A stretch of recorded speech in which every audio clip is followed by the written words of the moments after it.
महाराज जी तो संत किसको माने? संत कौन? महाराज जी बाहरी वेशभूषा से देखा जाए तो कौन, और आंतरिक स्थिति से देखा जाए तो कौन? महाराज जी ये तो आंतरिक स्थिति हो गई। अभी हम जो संसार में सामान्य जीव आंतरिक स्थिति का ही बाहर प्रकाश होता है, यह बात समझ लो। बिना गुरु प्रदत्त संन्यास या वेश नहीं धारण किया जाता। आज सैकड़ों लोग बिना गुरु प्रदत्त धारण। हाँ, थोड़ा सा वैराग्य आया, थोड़ी दाढ़ी बढ़ गई, वैराग्य का तो आया नहीं। क्या प्रचार करोगे जब तुम काम पर विजय नहीं प्राप्त की, क्रोध पर विजय प्राप्त नहीं की? प्रचार क्या करोगे? यही इसी का प्रचार होगा। महाराज जी आज देख रहे हैं कि कोई भी किसी को भी बाबा जी बोलता रहता है। वो पैंट शर्ट डाला है, वो कुर्ता पजामा डाला है, मूछें रखी हैं, लंबे बाल हो गए। अब वो क्या है, वो जो कार्य करेंगे वो संसारिक कार्य करेंगे और बेइज्जती होगी संतों की। ये देखो ये अमुक बाबा। अच्छा, जिस सत्संग में जाने के लिए, अध्यात्म सुनने के लिए पैसा लगे, उसमें तो कभी जाना ही नहीं, क्योंकि उसमें लाभ होगा ही नहीं आपको।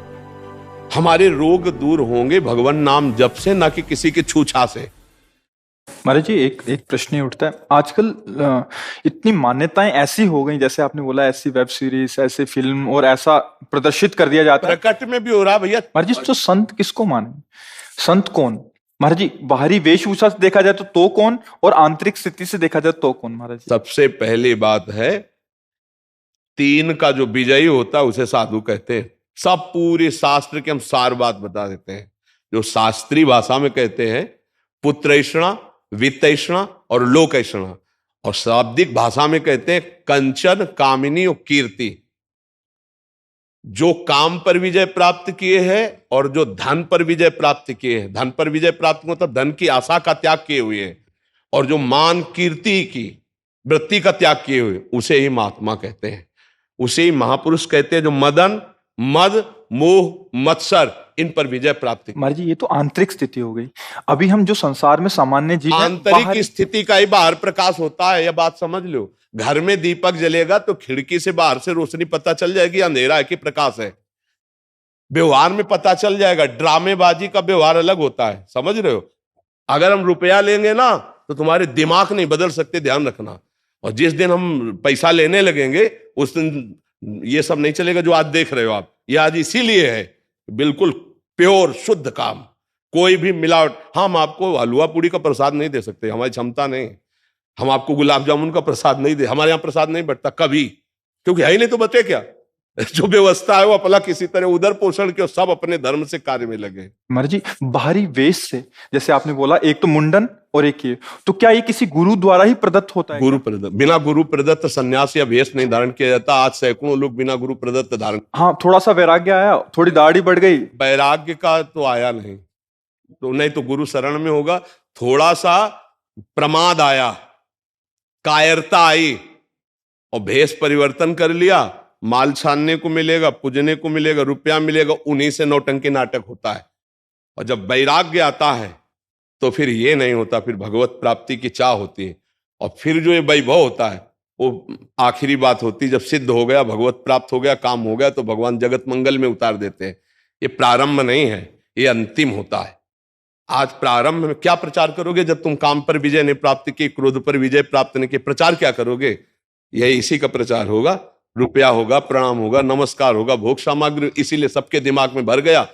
तो क्या होता है कि आजकल अर्थ की इतनी मांग हो रही हर जगह। अर्थ ही अर्थ है। सत्संग है तो अर्थ है, भागवत है तो अर्थ है, कोई प्रोग्राम है तो अर्थ है, मतलब जहां देखो अर्थ है।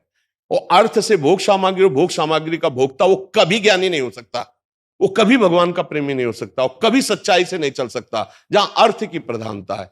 और अर्थ की प्रधानता, इसीलिए लोगों के दिमाग में बात बैठ गई है कि ये सब धंधा है, क्योंकि इसको धंधा बनाया जा रहा है। तो इसीलिए लोगों को ये लगता है कि ये सब फ्रॉडगिरी है। ये सब नहीं, भरोसो दृढ़ इन चरणन के रो। कभी भी संत महात्माओं ने अपने वचनों को नहीं बेचा है। ये जीवन की धरोहर है, कल जगत कल्याण के लिए कि बेचने के लिए है। महाराज जी एक और प्रश्न है, ये तो हो गया एक। महाराज जी आज देख रहे हैं कि कोई भी किसी को भी बाबा जी बोलता रहता है। वो पैंट शर्ट डाला है, वो कुर्ता पजामा डाला है, हाँ, क्या है कि उनकी मर्यादाओं को तो जानते नहीं है। संत किसी के आगे भी लगा है। हमारे यहां दिखाई देता है, कभी पैंट शर्ट में होते हो, कभी पूरे संत भगवा ऐसे धारण किए होते। ये सब नौटंकी नाटक संतों में नहीं होता प्रभु। एक गुरु मर्यादा होती है, जो गुरु ने लंगोटी लगा दी, जो गुरु ने भेष दिया, वो आजीवन उसको निर्वाह किया जाता है। संत उसमें लंगोटी धारण करेगा? अरे बिना लंगोटी का कौपी नवंता खलु भाग्यवंता, संत की स्थिति ऐसे। अच्छा, गृहस्थ में जो संत होते हैं वो अपनी मर्यादा से रहते हैं, पैजामा कुर्ता पहने, कंठी है, तिलक है, नाम जप है, वो अपनी मर्यादा से रहते हैं। तो जो मर्यादा आचार्य परंपरा से बनी उसका त्याग किए हुए जानते ही नहीं। एक हितधाम में लाल कपड़ा पहने हुए थे, तो उन्होंने प्रश्न किया, तो जब उन पर दृष्टि गई तो स्थिति कुछ थी नहीं, तो हमने कहा प्रश्न बहुत ऊंचाई कर रहे हो, कहां से सन्यास लिया है? बोले कहीं से नहीं, अपने मन से पहन लिया। तो अब क्या होता है कि भेष बनाने में कोई ज्यादा देर तो लगती नहीं, नीचे लाल पहन लो, ऊपर लाल पहन लो, नीचे पीला पहन लो, ऊपर पीला पहन लो, जैसा मनावे वैसा तिलक लगा लो। कोई जानने वाला तो है नहीं कि आपके संप्रदाय का तिलक लगाएं, आप किस आचार्य से जुड़े हुए हैं। अब वो क्या, वो जो कार्य करेंगे वो संसारिक कार्य करेंगे और बेइज्जती होगी संतों की। ये देखो, ये अमुक बाबा, अब वो पैजामा कुर्ता पहने अमुक संत। यार संत किसके आगे लगता है? आचार्य परंपरा से जुड़े हुए, वैराग्य दीक्षा लिए हुए, उनके आगे संत लगता था। भाई ऐसे आचार्य शास्त्री या ऐसे पदों से हम सम्मानित सबको किया गया, लेकिन संत शब्द लगा है आचार्य परंपरा से जो संत हैं। आज पैजामा कुर्ता पहने संत, पैंट शर्ट पहने संत, उल्टा सीधा बोल रहे हैं, बोले संत। अब लोगों की क्या समझ में आ गया? ये सब नौटंकी नाटक। ऐसा नहीं है, संत हैं, भगवान का मार्ग है, सच्चा भगवान का मार्ग है, पर वो बिना भगवान की कृपा के संतों का दर्शन या सानिध्य नहीं। महासंगस्तु दुर्लभो, भगवान की कृपा। और आज बहुतायत है, बहुतायत सच्ची मानिए ऐसी बहुतायत है कि जिसको जानना बड़ा कठिन। तो ये बात समझो कि अर्थ की प्रधानता, भोग की प्रधानता, मान सम्मान की प्रधानता, ये साधुता नहीं रहने देती, ये नाटक में उतार देती है। भगवान की कृपा से साधुता और संतों का मिलना बहुत कठिन है। आज जो संत हैं आप उन्हें पहचान भी नहीं सकते, ऐसे रह रहे हैं। ऐसे वृंदावन में, ब्रज में हजारों ऐसे संत हैं जिनको आप मानोगे ही नहीं कि संत हैं। साधारण कपड़ा पहने, कमंडल लिए, रोटी मांगे, खाए, छुप के भजन कर रहे हैं, कौन जान पा रहा? तो अगर हम धन का महत्व रखेंगे, भोगों का महत्व रखेंगे, तो साधुता का मतलब क्या है? घर का को त्यागा था। गोस्वामी जी ने दो प्रकार के संत बताए हैं। एक संत बताए जो भोग ऐश्वर्य को भगवान के लिए त्याग कर भजन मार्ग में चलते हैं, वो एक नारी मुई घर संपत्ति नासी मूड मुड़ाए भय सन्यासी, गोस्वामी जी ने लिखा है। बहुत कठिन है साधुता का मार्ग और बहुत कठिन है संतों का दर्शन। ये भी बात समझ लो, भगवान की कृपा है तो साधु समागम मिल रहा है, और जितने दिन है उतने दिन ही मिल रहा है। ये बाजार है, उठ जाएगी, ज्यादा दिन नहीं रहेगी, पकड़ना है तो पकड़ ले, तो गाड़ी छूट जाएगी। महाराज जी, दो शब्दों में एक अंतिम इसका करेंगे।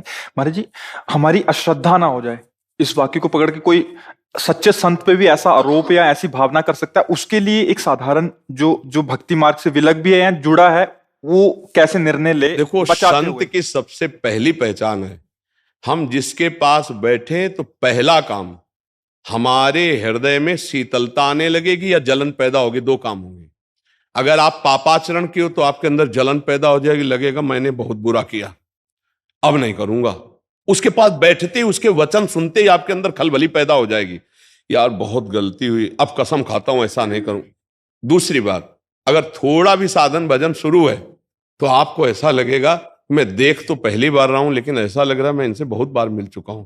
ऐसा लगता है कोई अपने हैं, ऐसा लगता है कि मेरे अपने हैं, ऐसा वहां कोई संशय, कोई प्रश्नवाचक चिन्ह खड़ा ही नहीं हो सकता। जैसे सूर्य के सामने अंधेरा नहीं टिक सकता, ऐसे संत के सामने प्रश्नवाचक चिन्ह नहीं खड़ा हो सकता कि कोई छल है क्या, कोई कपट है क्या, ऐसा आएगा ही नहीं।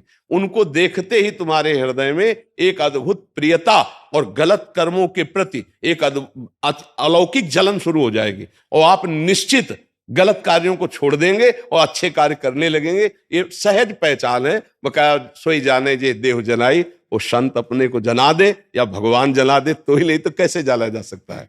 पर हमारी सबसे अपनी तरफ से प्रार्थना है, हमको सबके प्रति भाव रखना है, पर जहां हमको गलत थोड़ा भी नजर आवे तो हम निंदा न करें, वहां से दूरी हट जाएं, चाहे कोई भी हो। ये बात हमें ध्यान रखनी है। गलत का मतलब है जैसे चेष्टाएं बता देती है, आदमी की स्थिति बता देती है। देखो, चेष्टाएं छुपती नहीं हैं, और सब कोई जानता है कि गलत देखना, गलत छूना, गलत बोलना वो हरकत में समझ में आ जाता है। अगर कोई गलत है तो तुम्हारी तरफ देखने का ढंग, तुम्हारी तरफ बोलने का ढंग, तुम्हारी तरफ का जो उसका भाव है वो आपको बता देगा ये आदमी गलत है, चाहे वो किसी भी भेष में हो। दूरी बना लेनी चाहिए। दूसरी बात, जिसके प्रवचन के बाद कुछ लेने की बात कह दी जाए तो समझ लेना कि यहां भगवान के भरोसे का खेल नहीं है, यहां कुछ और खेल है, हट जाना चाहिए। तीसरी बात, जो मिलते ही आपको अपना बनाने की कोशिश करे, जो आपको अपना बनाने की, वहां कभी मत फंसना। ये भी सूत्र समझ लो। आप मिले, आपको इतना प्यार, इतनी, क्यों आप उनकी मुट्ठी में आ जाएं, बिल्कुल नहीं आना, दूर हटके रहना। ये पक्का समझ लेना, संत कभी अपेक्षा नहीं रखते, वो निरपेक्ष रहते हैं। आप उनके जितने प्यार में झुकेंगे वो उतने आपसे निरपेक्ष होते चले जाएंगे। संत की पहचान होती है। अगर वो लौट करके आपकी तरफ प्यार दृष्टि से देख लिए तो आप निहाल हो जाओगे, जो निरपेक्ष संत है। और जो आपको पहली बार में ही आकर्षित करके अपना बनाने की कोशिश करे तो ये समझ लेना चाहिए कि यहां निरपेक्षता नहीं है, तो भगवान का भरोसा नहीं। ये कुछ हमसे चाह रहे हैं, और जो हमसे चाह रहे हैं तो हमारी चाह पूर्ति इनसे हो ही नहीं सकती। ये कुछ ऐसी बातें हैं पॉइंट की जिनको समझना चाहिए।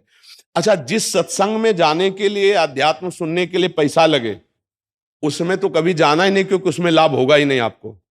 क्योंकि अर्थ दे करके भगवान की चर्चा का लाभ नहीं मिल पाएगा। अध्यात्म कभी पैसे से नहीं बिकता, और पैसे से कभी अध्यात्म को खरीदा नहीं जा सकता। आज समाज अंधी होती चली जा रही है। हमारे रोग दूर होंगे भगवान नाम जप से, ना कि किसी के छूछा से। बात पक्की समझ लेना। महीना, 2 महीना, 4 महीना अगर भजन डट के किया हो तो चेहरा बता देता बचपन से भगवान के मार्ग में रहे और ईमानदारी से भगवान के ही मार्ग में रहे, तो अपने जीवन की इन आंतरिक बातों को हमने देखा कि उसका प्रभाव जो पड़ता है वो आप पर पड़ेगा। आप खुद देख रहे हो। अगर लाखों लोग मिल रहे हैं और कह रहे हैं हमारा परिवर्तन हो रहा है, तो कोई हमारे प्रवचन में जादू नहीं है। ये प्रवचन सब जगह होते हैं, हम शास्त्रे की बात कहते हैं। अंतर इतना है कि हम आपके कल्याण के लिए सिर्फ बोल रहे हैं, आपसे कुछ चाह नहीं रहे, इसलिए आपका परिवर्तन, अन्यथा नहीं, अन्यथा नहीं। तो हमको ये बातें ध्यान रखने की कोई भी छूछा, कोई भी हवन, कोई भी जंतुर मंतुर तुम्हारे दुखों को नहीं मिटा सकता। रामकृष्ण परमहंस सिद्ध महापुरुष थे, गले में कैंसर था, आप विचार करके बताइए क्या उनके भजन में कमी थी, भगवत प्राप्त नहीं थे, क्या था? और आज तुम भरोसा करते हो छूछा का कि तुम किसी के पास चले गए, वो तुम्हें जंतुर दे देगा, तुम्हारे ऊपर हाथ फेर देगा, जाओ आशीर्वाद ठीक हो। या काहे को फंस रहे हो? नाम जप से सब ठीक हो जाएगा। नाम संकीर्तनम यस्य सर्व पाप प्रणाशनम। आप कह दो आप क्यों नहीं ठीक हो गए? क्योंकि इसको हम ठीक करना नहीं चाहते। अब हमारा समय आ रहा है श्री जी से जाने, श्री जी के समय का।